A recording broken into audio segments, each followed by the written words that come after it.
Bonjour, Monseigneur. Je suis ravi d'être avec vous.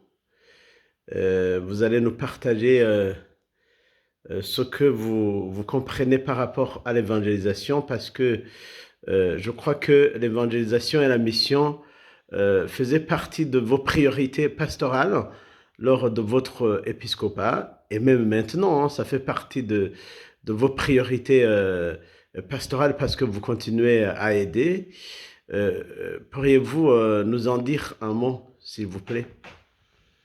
L'évangélisation au Burundi doit être séparée de toute autre emprise, et particulièrement celle la plus sensible que l'on entend un peu partout, que l'évangélisation de l'Afrique aurait été un lien avec la colonisation.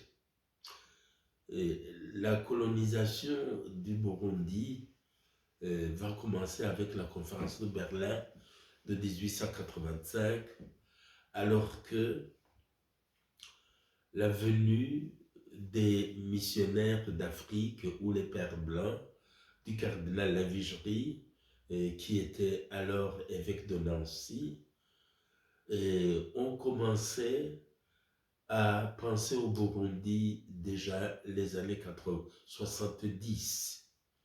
En effet, la première arrivée de nos missionnaires à Rumongue date de 1879. Si le fait est celui-là, il n'y a rien qui puisse faire douter que le projet de l'évangélisation a été pensé séparément par rapport à la colonisation qui allait suivre. L'Église avait son pas, l'Église avait son rythme, et c'est ainsi que l'Église de Tanzanie et du Tanganyika Territory a voulu pousser ses, euh, ses efforts vers le Burundi en 1879 et arrive à Rumongue avec deux missionnaires et un auxiliaire. Malheureusement, la convivence entre ces deux missionnaires et leur coadjuteur laïque d'une part et n'ont pas été bonnes, puisque en 1881, ces personnes vont être tuées, vont être assassinées à cause d'une rixe qui a surgi entre eux et la population.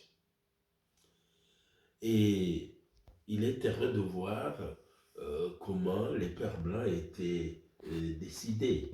Et puisque nous les revoyons revenir à 1894, quand ils arrivent à Kajaga, et à Usumbura comme on l'appelait, mais pour nous, je pense que c'était encore Bujumbura, et que là, ils se sont installés à Kajaga.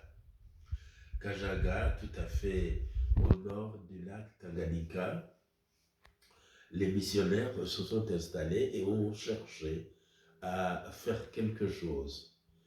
Malheureusement, ils ont tous été tombés et ils sont tous tombés malades de malaria et de nouveau, ils sont tous morts.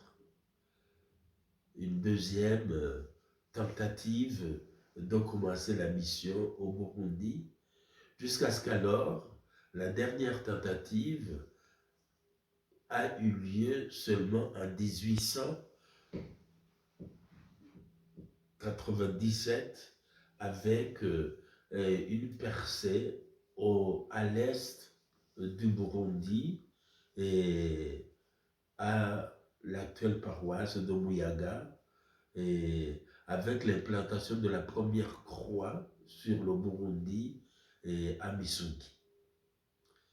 Et depuis lors, l'effort de l'évangélisation du Burundi a été persévérant, a été fort jusqu'à ce que même on pense que cet effort a pris des élans qu'on ne pouvait plus arrêter.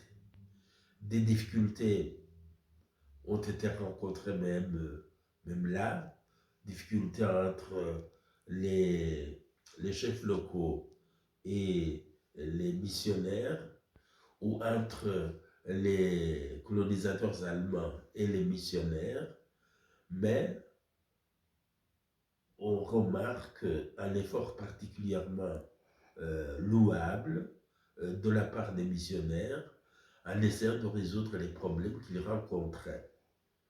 De temps en temps, ils ont dû rencontrer les autorités locales comme les autorités allemandes.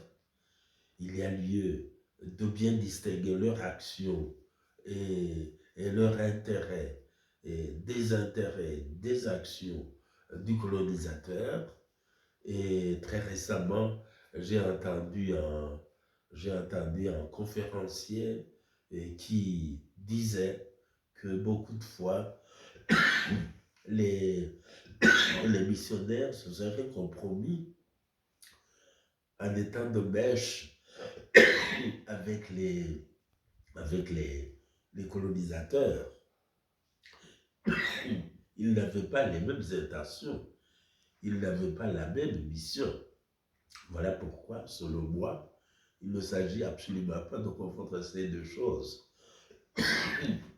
Qu'aurait été le Burundi sans l'effort de l'Église depuis ses débuts? Qu'aurait été le Burundi sans l'action fortement marquée par la charité du Christ que nous avons observée autour des missionnaires? Je ne pense pas que même le changement de mentalité que nous avons subi ait été dans le sens d'empêcher que les cultures burundaises puissent être visibles. Il a ses bons côtés, comme aussi il a ses mauvais côtés. Les mauvais côtés, il est normal que s'il rencontre l'évangile, il puisse effectivement être corrigé, être redressé. C'est pour ça que le Christ vient vers nous. C'est pour ça que le Christ veut annoncer l'évangile du salut en disant à chaque homme, en disant à chaque culture, convertissez-vous. Le royaume de Dieu est au milieu de vous. S'il en est ainsi, nous devons nous aussi nous convertir. Et ce n'est pas pour faire disparaître méchamment ceci ou cela d'une culture donnée, mais tout ce qui a trait avec le péché, moi je pense qu'il faut absolument l'abandonner pour essayer de redresser le chemin par lequel chaque homme est appelé à cheminer dans sa vie avec son Dieu. Merci beaucoup. Merci beaucoup, Monseigneur. Si nous aurons l'occasion une autre fois, nous pourrons vous interroger à propos de 125 ans d'évangélisation. Merci beaucoup, Monseigneur. Merci. Merci à vous.